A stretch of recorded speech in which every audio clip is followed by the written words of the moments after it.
Happy Thursday to you. It's good to be with you again. We are going to continue our journey through 1 John.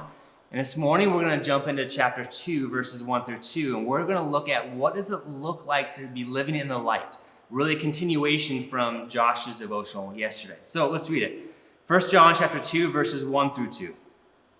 My little children, I am writing these things to you so that you may not sin.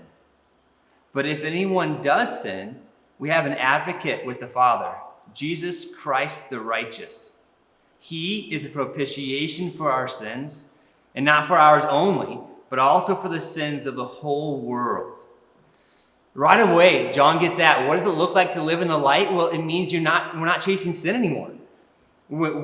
He's writing this that we may not sin anymore. We've been changed. We now are to live as a different people, as people who are now God's people who've been changed. Now, that doesn't mean that we're perfect, because then right away John says that if you do sin, we have an advocate. If you trust Jesus, you have an advocate before the Father. When we sin, we are unrighteous. Sin is unrighteousness, and yet our advocate is righteous, who's advocating for us before the Father, Jesus Christ himself. So we have Jesus. He's an advocate for us. And then in the second verse, he goes on and John says he's also propitiation for our sins. Propitiation meaning turning away God's wrath from us. And so we get favor from God instead of wrath. And Christ's own sacrifice is what turned away God's wrath. So think about this. As you are a believer, if indeed you are, if you trust Jesus to save you, you have Jesus for when you sin to be an advocate for you before the Father, and to be a propitiation for you, neither of which you can do on your own, but who Jesus is for us.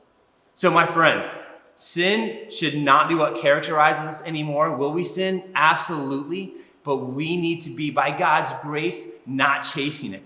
And when we do sin, we have Jesus. So that's who we run to when we sin. We run to Jesus, knowing that by his work, we can be forgiven, and we ask for forgiveness then based on the work that Jesus has done for us. So I want us to be encouraged by that we have him.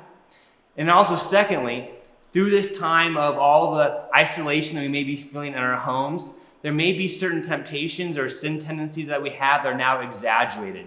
We have more time alone, some isolation, some other things may be creeping in. And so I would imagine that the temptation for sin may be stronger. So I would encourage us to be praying that God would give us new desires and protect us from some of that. And also knowing that when we do sin, we have Jesus. It's a beautiful, beautiful thing. So be assured and be encouraged in that today.